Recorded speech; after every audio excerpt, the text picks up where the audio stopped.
real in relation to man, who is slave. Here again, there is another issue that comes up in what Rumi says here. We have got supposedly two kinds of love, the real and the unreal. In the case of God, we use the word love in the real sense of the word, in the real or in the lived sense of the word. But in other cases, say in the case of human beings, when we use the word love, it has got its own unreal sense.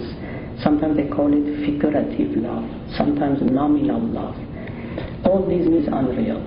In a figurative sense, in an unreal sense, we use the word love because love, since it is infinite, we cannot claim it, we cannot think that it is, or we can actually have it.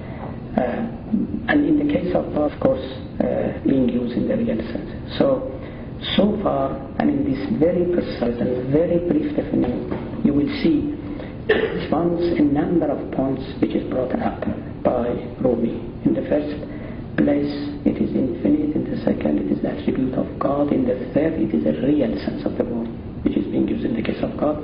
And in all other cases, it is the unreal sense. Therefore, when we talk about the relationship of love among people, if at all, that is only a kind of a shadow of love, if you like, something which cannot be considered as one.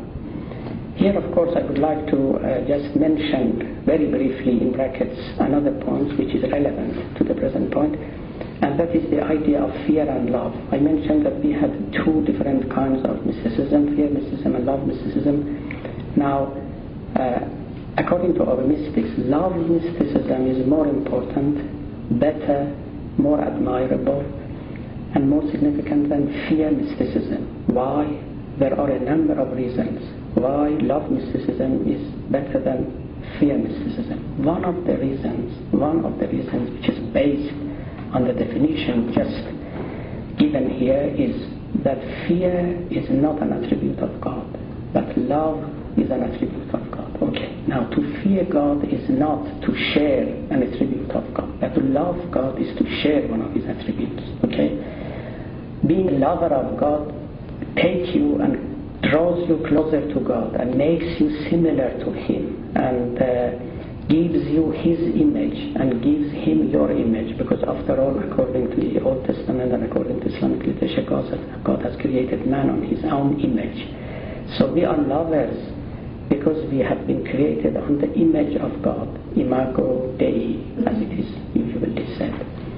But on the basis of fear, perhaps there is no similarity, unity between man and God. So that is one of the main reasons why perhaps Rumi chooses love mysticism, though again in brackets, according to Rumi and most of the mystics, love is not a choice. It is not a choice that you choose it, you adopt it, you want it. Love chooses you rather than you choose love, but that is a different thing altogether. So anyway, as far as Rumi is concerned, this is a very brief definition of love. But then, now, this definition or this very brief explanation would not be complete without, giving you or reading you some other verses from Masnavi, the first book, where he says that love is ineffable, is unexplainable, is undefinable. So what we said so far, it is perhaps one of the major characteristics of love. Otherwise it is ineffable, and you should not venture a definition of love. In the first story of the first book of Masnavi, the story of the king and the handmaiden, the story of love, of course, is there. And as I said, since Rumi works with free associations, and the king is a lover of the handmaiden, then of course this takes Rumi far away from the field, and he says a lot of important things about love itself, and then he goes back and turns to the main body of the story later. Now what he says about love here is listening to. Whatever I say in exposition and explanation of love, when I come to love, I am ashamed of that explanation. هرچه گویم عشق را شرح و بیان، چون به عشقایم خجل مانم از آن. Whatsoever I say in exposition and explanation of love, when I come to love itself, I am ashamed of that explanation. Although the commentary of the tongue makes all clear, yet tongueless love is clearer. Tongueless love is clearer. گرچه تفسیر زبان روشنگر است، لیک عشق بی زبان روشن‌تر است. We better not to use our tongue in order to explain love. It is an experience. When you use your tongue, you make it even darker. You put a veil upon it, so to speak. In the book 3 of Masnavi, actually, again, he comes to the idea of love. And there he says, I wish the universe, the being, had a tongue in order to explain what love is. Because we do not have such tongue. We do not have such capacity in order to explain and to expose the nature and the real essence of love. So at the same time, you see that you are in front of something so mysterious, so perplexing, that you understand something about it, but when you want to explain it, you will see that you are incapable, you are unable to do that. And this applies not only to the concept of love, virtually to any concept in mysticism. I told you that mysticism is a school of perplexity. It's not a school of clarity, as distinct from philosophy. Philosophy is school of clarity in the sense that philosophers, logicians, actually their main function, their main effort is in order to clarify concepts, to eradicate contradictions, to eradicate confusions, to give you precise definitions, and so on and so forth.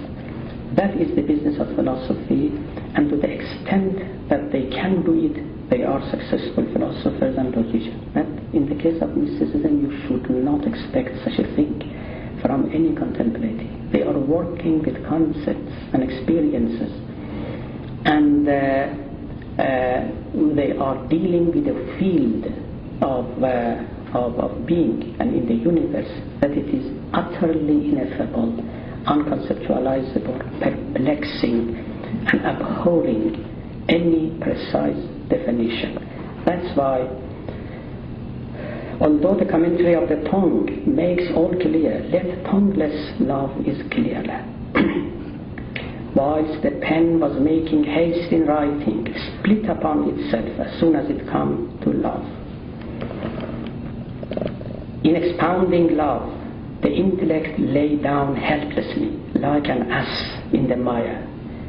It was love that uttered the explanation of love and loverhood. So, شرح عشق و عاشقی هم عشق گفت. Love and loverhood can be explained only via love itself and on the basis of the love itself.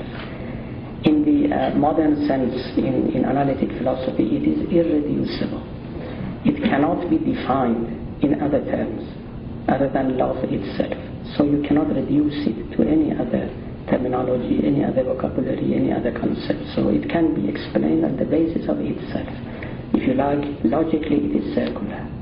But it is not circular because we are not going to explain love on the basis of the concept of love, but we are going to explain love on the basis of the experience of love. So it is irreducible, but it is not circular. If you share the experience of lovers, then of course you will be able to understand what love is. You hear this from one of the greatest lovers of the world, of history, so take it seriously. I mean, it is not just playing with words. And he tells us this, and beware us of the thorny territory we are going to step in. Expounding love, the intellect lay down like an ass in the mire. عقل در شرح